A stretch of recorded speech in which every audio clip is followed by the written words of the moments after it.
जय हिंद साथियों, आप सभी का स्वागत करता हूं आप सभी के अपने चैनल टारगेट सिलेक्शन में। साथियों, आरआरबी टेक्नीशियन के एग्जाम में समय अब बहुत कम है और इस कम समय में संपूर्ण विज्ञान का संपूर्ण रिवीजन करने के लिए एक सुपर फास्ट क्विक रिवीजन वाली क्लास में आपके लिए लेकर आ गया हूं। क्योंकि समय साथियों वाकई में कम है और इसलिए इन प्रश्नों को मैंने वन लाइनर में साथियों रखा है। तो आप सभी लोग इन सभी के सभी सवालों को देखिए, इनको तैयार कीजिए, क्योंकि आपको अपनी शिफ्ट में साथियों यहां से प्रश्न 100% देखने को मिलेगा। तो साथियों सुपर फास्ट तरीके से इस क्लास को हम लोग खत्म करेंगे। पहला सवाल है करके द्रव्यमान का मात्रक क्या होता है। तो साथियों किलोग्राम यानी कि केजी ये द्रव्यमान का मात्रक है। समय का अगर मात्रक पूछे तो सेकंड आपको बताना है। लंबाई का अगर मात्रक आपसे पूछे तो मीटर आपको बताना है। और विद्युत धारा का मात्रक अगर आपसे पूछे तो एम्पियर बताना है, यानी कि इलेक्ट्रिक करंट का मात्रक एम्पियर आपको बताना है। साथियों मैंने टॉपिक वाइज यहां पर क्वेश्चंस लिए हैं, ठीक है ना। तो ताप का मात्रक आप लोग ध्यान रखेंगे केल्विन होता है। अगर आपसे पूछे पदार्थ की मात्रा यानी कि क्वांटिटी ऑफ मैटर का मात्रक क्या होगा तो आपको मोल बताना है। और अगर आपसे पूछा जाए ज्योति तीव्रता का मात्रक क्या होगा तो आपको साथियों कैंडेला बताना है, ठीक है ना। उसके बाद देखिए विज्ञान के रूप में जीव विज्ञान का अध्ययन किस महान यूनानी दार्शनिक के द्वारा पौधों तथा पशुओं के अध्ययन से शुरू हुआ। तो मैं कहूंगा अरस्तु आपका जवाब हो जाएगा। और ये क्वेश्चन भी साथियों बहुत इंपॉर्टेंट है आपके लिए। विज्ञान के रूप में जीव विज्ञान का अध्ययन किस महान यूनानी दार्शनिक के द्वारा पौधों और पशुओं के अध्ययन से शुरू हुआ तो अरस्तु साथियों यहां पर आपका राइट आंसर हो जाएगा। अगर जंतु विज्ञान यानी कि जूलॉजी के या जूलॉजी के पिता आपसे पूछा जाए तो अरस्तु आपको बताना है। या बायोलॉजी शब्द का प्रयोग सबसे पहले किस वैज्ञानिक ने किया था तो मैं कहूंगा 1802 में किया गया था बायोलॉजी शब्द का प्रयोग सबसे पहले, और लैमार्क और ट्रेविरेनस ने किया था। इनका नाम आप लोग ध्यान रखेंगे। सब बढ़ते हैं अगले नंबर के सवाल की तरफ। यह सवाल हो चुका था कि बायोलॉजी शब्द का प्रयोग सबसे पहले किसने किया तो लैमार्क और ट्रेविरेनस ने किया। अगर आपसे पूछा जाए वनस्पति विज्ञान यानी कि बॉटनी का जनक किसे कहा जाता है तो थियोफ्रेस्टस को कहा जाता है। उसके बाद देखिए आधुनिक वनस्पति विज्ञान यानी कि मॉडर्न बॉटनी का जनक किसे कहा जाता है तो कार्ल लिनियस को कहा जाता है। क्या कार्ल लिनियस को साथियों आधुनिक वनस्पति विज्ञान का जनक कहा जाता है। अगर आपसे पूछा जाए वर्गीकी यानी कि टैक्सोनॉमी का जनक किसे कहा जाता है तो कार्ल लिनियस को ही साथियों वर्गीकी का जनक यानी कि टैक्सोनॉमी का जनक कहा जाता है। साथियों ये सवाल आपके आते हैं, हर एक एग्जाम में इस टाइप के सवाल आते हैं और बच्चा साथियों इनको गलत करके आ जाता है और यही उसकी सबसे बड़ी गलती होती है। यानी कि अगर आप आसान क्वेश्चंस को गलत करके आ रहे हो तो आपका सिलेक्शन नहीं हो सकता। आपको पकड़ बनाना है अपने आसान क्वेश्चंस पर और मॉडरेट क्वेश्चंस पर। भले जो 10 से 15% आपके जो हार्ड क्वेश्चंस आए उनको अगर छोड़ दो तो उनसे कभी किसी का सिलेक्शन नहीं रुकता है साथियों आरआरबी टेक्नीशियन में। तो मैं कहूंगा इन सभी सवालों को आप देखिएगा और अपने एग्जाम को क्रैक करिएगा। देखिए जीवाश्मिकी का जनक अगर आपसे पूछे तो जॉर्ज कुवियर आपको बताना है, जॉर्ज कुवियर। चलिए साथियों अगर आपने अभी तक हमारी इस वीडियो को लाइक नहीं किया तो मैं रिक्वेस्ट करूंगा कि वीडियो को लाइक कर दीजिए और अगर चैनल पर नए हैं तो अपने सिलेक्शन के लिए देखिए जब आपका सिलेक्शन हो जाए ना तो अनसब्सक्राइब कर देना, कोई दिक्कत नहीं। लेकिन अभी आपको एग्जाम से पहले पहले जो वीडियोस दी जाएंगी, जो क्लासेस दी जाएंगी वो कंटेंट को पढ़िए, क्योंकि कंटेंट आपका वही आपके एग्जाम में आएगा। क्योंकि चुनिंदा चीजें मैं आपको पढ़ा रहा हूं, बहुत अधिक नहीं पढ़ा रहा हूं। मैं नहीं चाहता कि एग्जाम के अब कम समय है तो बहुत ज्यादा बर्डन आप पर डाल दूं। तो वही चीजें साथियों पढ़ा रहा हूं जो एक्सपेक्टेड है, जो संभावित है, जो आपके एग्जाम में पूछी जाएंगी। चलिए तो हमारा शरीर जिन अनेक छोटी छोटी इकाइयों से निर्मित है उसको क्या कहा जाता है, उसको कोशिका कहा जाता है, यानी कि उसको सेल कहा जाता है। अगला सवाल देखिए, कहा जा रहा है कि जीव शरीर की रचनात्मक, क्रियात्मक तथा आनुवंशिक इकाई को क्या कहा जाता है, इसको भी साथियों कोशिका कहा जाता है। बस क्या देखिए फर्क क्या होगा, मैंने आपका ये क्वेश्चन आपके एग्जाम में आएगा, 4 ऑप्शन आपके सामने आएंगे ए बी सी डी। किसी ऑप्शन में साथियों ये कोशिका लिखा होगा, बाकी 3 ऑप्शन में कुछ और होगा। तो बस मैं आपको क्वेश्चंस दिखा रहा हूं और राइट आंसर दिखा रहा हूं, बाकी एग्जाम में 3 और ऑप्शन इसके साथ में होंगे, लेकिन आपको चयन उसका करना है जो राइट आंसर आपका होगा। चलिए भाई उसके बाद देखिए कह रहे कि सन 1665 में किसने मधुमक्खी के छत्ते जैसी संरचना की खोज की और कोशिका नाम दिया तो रॉबर्ट हुक ने साथियों कोशिका की खोज की। अगर आपसे पूछा जाए रॉबर्ट कोशिका की खोज किसने की, तो रॉबर्ट हुक ने की। या ऐसे पूछा जाए कि 1665 में किसने मधुमक्खी के छत्ते जैसी संरचना की खोज की, कोशिका इसको नाम दिया, तो रॉबर्ट हुक आपको बताना है, जैसे भी आपसे एग्जामिनर पूछे। उसके बाद देखिए लार ग्रंथियां, जठर ग्रंथियां, यकृत, अग्न्याशय व आंत्रीय ग्रंथियां, ये किस प्रकार की ग्रंथियां, तो मैं कहूंगा ये पाचन ग्रंथियां, ये सभी ग्रंथियां पाचन का काम करती हैं। चलिए भाई, यानी कि मानव शरीर की सबसे बड़ी ग्रंथि कौन सी होती है, तो मैं कहूंगा यकृत यानी कि लीवर, यह मानव की सबसे बड़ी ग्रंथि कहलाई जाती है। और पाचन तंत्र से संबंधित कौन सी पाचन ग्रंथि उदर गुहा में डायाफ्राम के पीछे स्थित होती है व आमाशय के कुछ भाग को ढके रहती है, तो उसको यकृत कहा जाता है। यह भी अच्छा सवाल है, आपसे एग्जाम में पूछा जा सकता है। उसके बाद देखिए साथियों, कहा जा रहा है कि किस पाचन ग्रंथि के द्वारा पित्त रस का श्रावण होता है, तो मैं कहूंगा यकृत आपका राइट आंसर हो जाएगा। यानी कि यकृत की अगर बात करते हैं साथियों, इस ग्रंथि के द्वारा पित्त रस का श्रावण होता है। यकृत से निकलने वाला पित्त रस कहां जमा होता है, तो मैं कहूंगा पित्त रस साथियों पित्ताशय में जमा होता है, जो यकृत से निकलता है। कौन सा पाचन रस भोजन को अम्लीय से क्षारीय बनाता है, तो जो पित्त रस होना, पित्त रस साथियों ये भोजन को अम्लीय से क्षारीय बना देता है। अब उसके बाद देखिए, किसी विशेष दिशा में वस्तु की स्थिति में परिवर्तन को क्या कहा जाता है, तो इसको ही तो साथियों विस्थापन कहा जाता है। किसी विशेष दिशा में वस्तु की स्थिति में परिवर्तन को क्या कहा जाता है, विस्थापन कहा जाता है। विस्थापन किस प्रकार की राशि है, अगर आपसे एग्जाम में पूछे तो यह अदिश राशि नहीं है, बल्कि यह सदिश राशि है। ठीक है, वस्तु की प्रारंभिक और अंतिम स्थितियों के बीच की जो न्यूनतम दूरी होती है उसको क्या कहा जाता है, उसको साथियों विस्थापन का परिणाम कहा जाता है। क्या कहा जाता है, उसको विस्थापन का परिणाम कहा जाता है। यह भी आपको मालूम होना चाहिए।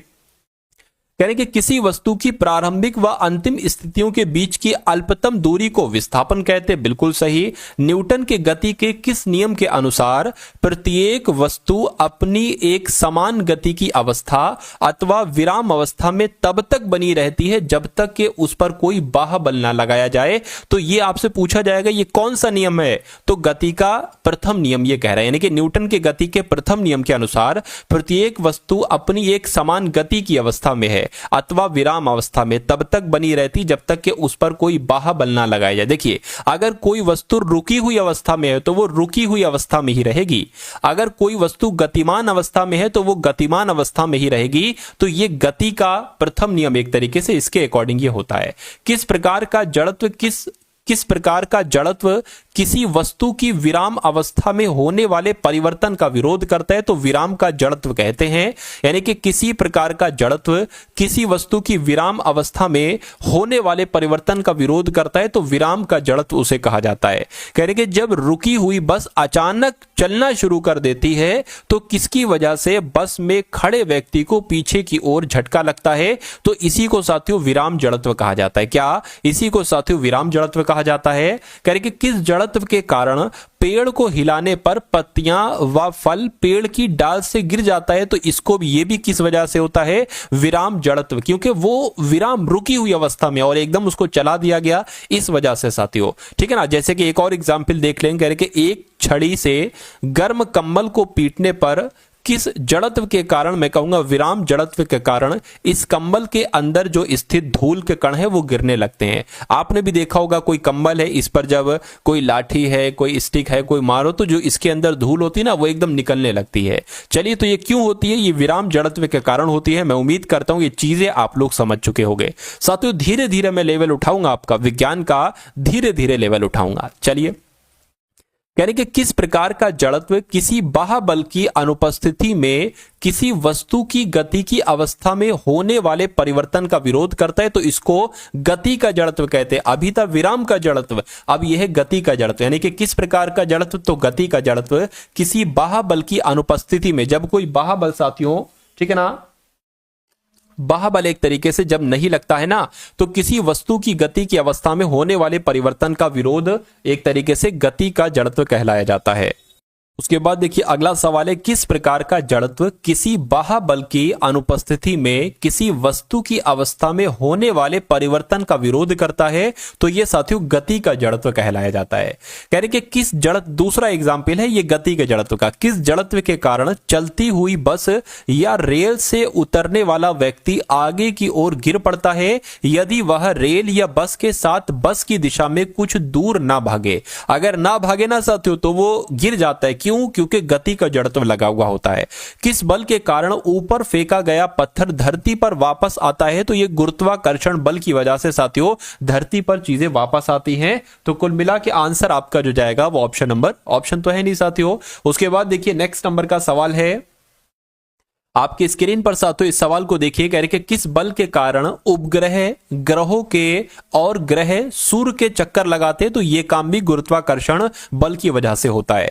किस बल के कारण आकाश गंगा के 150 अरब से भी ज्यादा तारे एक व्यवस्था में बंधे हुए हैं? तो यह काम भी गुरुत्वाकर्षण बल की वजह से होता है। उसके बाद देखिए एक गणितीय नियम के जरिए किसने बताया कि विशाल पिंडों के गुरुत्वाकर्षण का प्रभाव अनंत दूरियों तक रहता है? तो यह किसने बताया साथियों? न्यूटन साहब ने यह बताया। उसके बाद देखिए न्यूटन से कई शताब्दी पहले किस देश में गुरुत्वाकर्षण सिद्धांत की उत्पत्ति हो चुकी थी? तो अपने भारत में साथियों गुरुत्वाकर्षण सिद्धांत की उत्पत्ति हुई थी। उसके बाद देखिए किस भारतीय विद्वान ने अपने ग्रंथ सिद्धांत शिरोमणि में लिखा था कि पृथ्वी अपने गुरुत्वाकर्षण के कारण सब चीजों को अपनी ओर खींचती है? तो किस भारतीय विद्वान ने अपने ग्रंथ में लिखा था साथियों? भास्कराचार्य ने यह बात लिखी थी अपने ग्रंथ शिरोमणि में। ये आप लोग यहां पर ध्यान रखेंगे। उसके बाद देखिए जो स्थान घेरता है तथा जिसमें भार होता है उसको क्या कहा जाता है? उसको द्रव्य कहा जाता है, उसको पदार्थ कह सकते हैं, उसको मैटर कह सकते हैं। अगला सवाल देखिए, कह रहे द्रव्य किन 3 अवस्थाओं में पाए जाते हैं? तो साथियों ठोस में, द्रव में और गैस में। द्रव्य की चौथी अवस्था किसको कहा जाता है? तो प्लाज्मा को कहा जाता है। यह भी सवाल आपसे कई बार पूछा जा चुका है। अब उसके बाद देखिए साथियों नेक्स्ट नंबर का सवाल है आपकी स्क्रीन पर, पूछा आपसे जा रहा है, पदार्थ की 5वीं अवस्था किसे माना गया है? तो साथियों किसे माना गया है? बोस आइंस्टाइन कंडेंसेट को माना गया। किसको साथियों माना गया है? बोस आइंस्टाइन कंडेंसेट को माना गया है। ये आप लोग ध्यान रखेंगे। अगला सवाल, द्रव की वो अवस्था क्या कहलाती है जिसमें उसका आकार और आयतन निश्चित होता है? तो साथियों वो ठोस होता है। ठोस की अगर बात करें इसमें आकार और आयतन दोनों निश्चित होते हैं। उसके बाद देखिए द्रव की वह अवस्था को क्या कहा जाता है जिसमें उसका आयतन तो निश्चित होता है लेकिन आकार उस पात्र के आकार जैसा हो जाता है? तो उसको क्या कहा जाता है? उसको साथियों वो द्रव होता है, द्रव। ठीक है ना। उसके बाद कह देखिए इस द्रव में और इस द्रव में फर्क है। ठीक है, द्रव की वो अवस्था क्या कहलाई जाती है जिसमें उसका आयतन, यह है लिक्विड वाला, क्या ये लिक्विड वाला है, और ये द्रव 3 प्रकार के, ठोस, द्रव, गैस। तो इसके अंतर्गत तीनों आ जाएंगे द्रव के अंतर्गत, और इसके अंतर्गत साथियों क्या आएगा? लिक्विड आएगा सिर्फ। क्या कह रहे हैं देखिए, द्रव की वो अवस्था क्या कहलाती है जिसमें उसका आयतन तथा आकार निश्चित नहीं होते लेकिन वे उस पात्र के आयतन व आकार के जैसा हो जाता है, उसको साथियों गैस कहते हैं। देखिए गैस को आप कंप्रेस भी कर सकते हो, छोटा भी कर सकते। छोटा का मतलब यह है कि इसको कंप्रेस कर सकते हो और जिस आयतन की चीज में गैस को डालोगे ना तो वो उसी प्रकार का हो जाएगा। तो यही कह रहे हैं कि इसका ना तो आयतन निश्चित होता है ना आकार निश्चित होता है। जिस सांचे में डाला जाएगी वैसे उसमें कंफर्टेबल हो जाती है।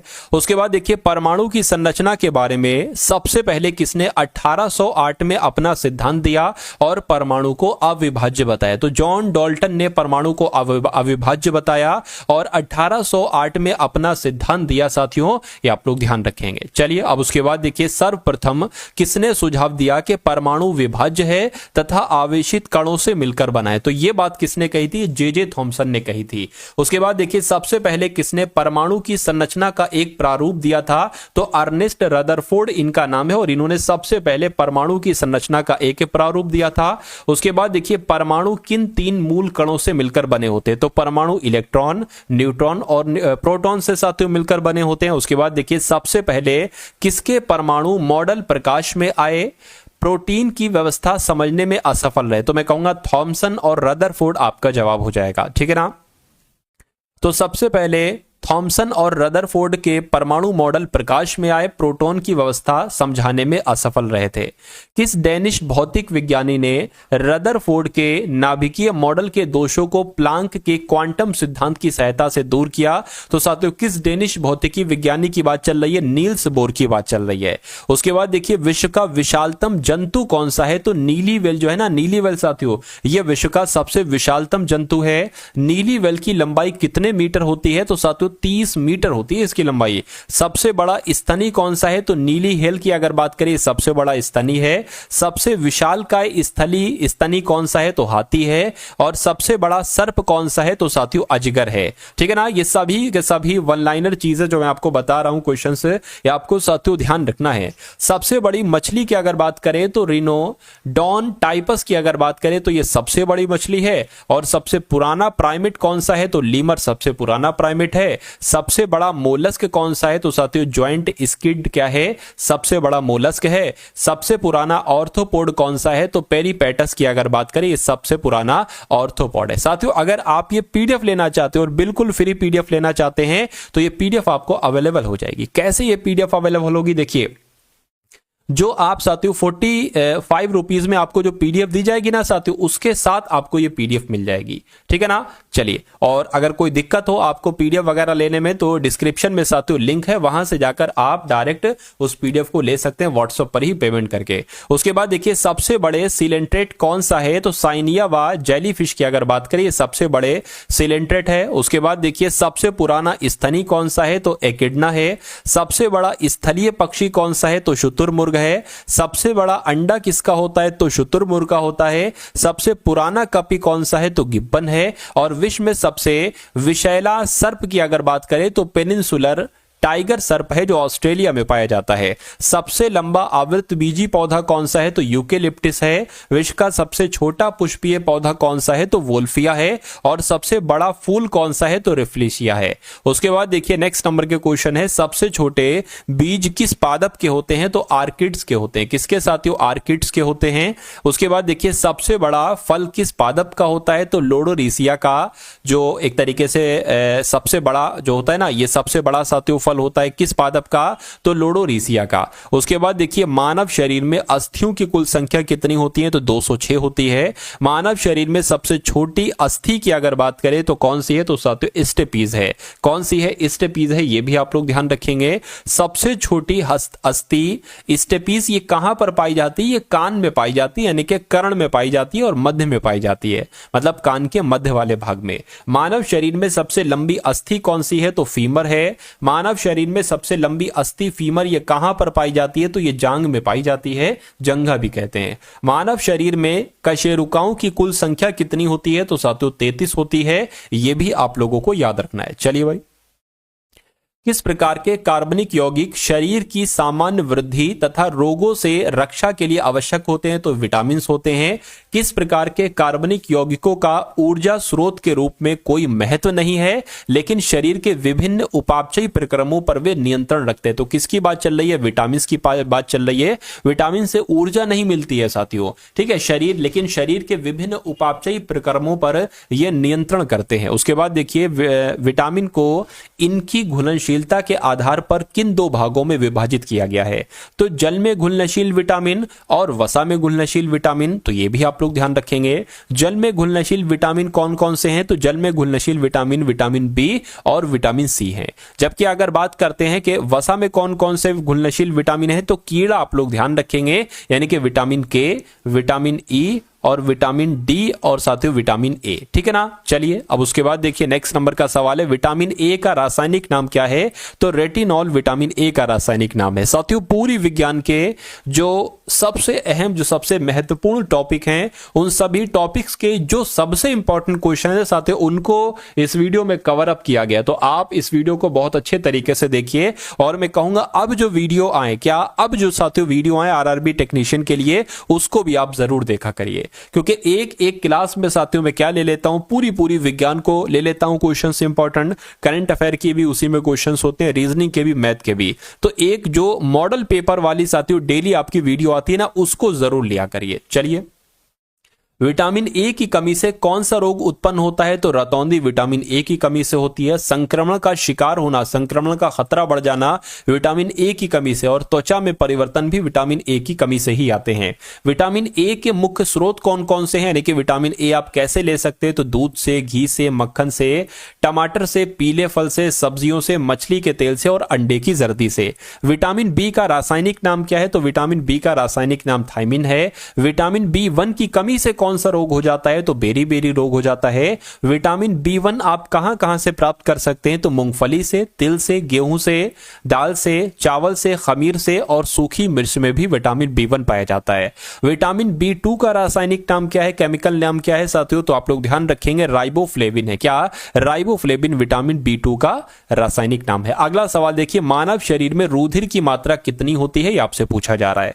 तो तकरीबन 5.5 लीटर से लेकर 6.5 लीटर तक साथियों क्या होती है? मानव में रुधिर की मात्रा होती है।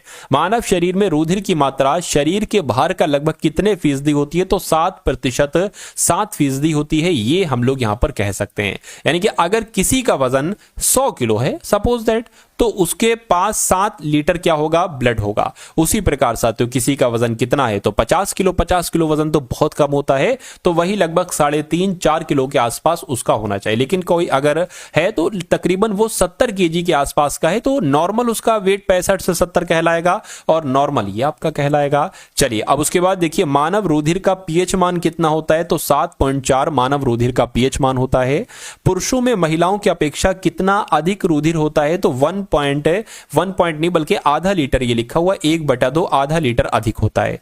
रुधिर किनसे मिलकर बना होता है? तो प्लाज्मा और रुधिर कणिकाओं से मिलकर बना होता है। रुधिर का तरल यानी द्रव भाग क्या कहलाया जाता है? तो इसको प्लाज्मा कहते हैं। रुधिर के, ब्लड के तरल, ठीक है, यानी कि जो द्रव है एक तरीके से, उसको कहा जाता है प्लाज्मा। रुधिर में कितना प्लाज्मा होता है? तो 60% प्लाज्मा होता है। यह भी आप लोग ध्यान रखेंगे। रुधिर के किस भाग में 90% जल और 10% अन्य पदार्थ यानी कि कार्बनिक पदार्थ और अकार्बनिक पदार्थ होते हैं? तो रुधिर के किस भाग में? मैं कहूंगा प्लाज्मा वाले भाग में। रुधिर के किस भाग में प्रतिरक्षी पदार्थ भी पाए जाते हैं? तो प्लाज्मा में साथियों एंटीबॉडीज होती हैं, यानी कि प्रतिरक्षी पदार्थ होते हैं। रुधिर में रुधिर कणिकाओं की हिस्सेदारी कितनी होती है? तो 40% होती है। रुधिर के किस भाग को रुधिर का कोशिकीय भाग कहते हैं? तो रुधिर कणिकाओं को कहा जाता है। रुधिर कणिकाएं कितने प्रकार की होती हैं? तो 3 प्रकार की होती हैं, लाल, सफेद और प्लेटलेट्स। अब उसके बाद देखिए, लाल रुधिर कणिकाओं में उपस्थिति किस लाल वर्णक के कारण ही रुधिर का रंग लाल होता है? तो मैं कहूंगा हीमोग्लोबिन की वजह से रुधिर का रंग लाल होता है। अब उसके बाद देखिए साथियों, नेक्स्ट नंबर का सवाल है आपके स्क्रीन पर। यहां पर अगर बात करते हैं, कोशिका का उसके वातावरण के मध्य गैसों के आदान प्रदान को क्या कहा जाता है? तो श्वसन कहा जाता है। ऑक्सीकारक व ऊर्जा प्रदान करने वाली किस प्रक्रिया में जटिल कार्बनिक यौगिकों के टूटने से सरल कार्बनिक यौगिक बनते हैं? तो यहां पर भी श्वसन आपका राइट आंसर हो जाएगा। श्वसन प्रक्रिया जिन अंगों द्वारा पूरी होती है उन्हें क्या कहा जाता है? तो उन्हें श्वसन अंग कहा जाता है। मनुष्य, मेंढक, पक्षी, छिपकली, पशु आदि में श्वसन अंग कहां से होता है? तो फेफड़ों से साथियों श्वसन होता है। यह भी आप लोग ध्यान रखेंगे इन सभी में। चलिए उसके बाद देखिए साथियों, 1902 में किसने एक मरीज की गृहिणी से पहला हार्मोन खोजा था? तो किसने ये काम किया था? स्टार्लिंग बेलिस ने ये काम किया था।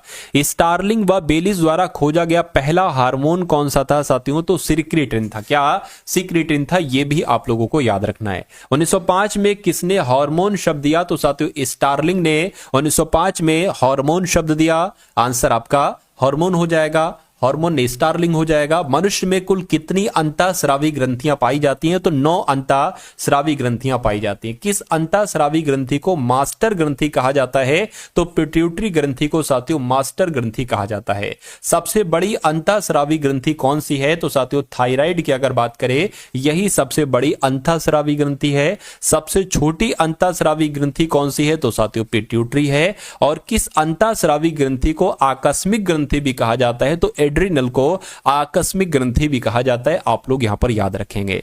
चलिए, टिटनेस से शरीर का कौन सा अंग प्रभावित होता है? तो तंत्रिका तंत्र और मांसपेशियां प्रभावित होती हैं टिटनेस से।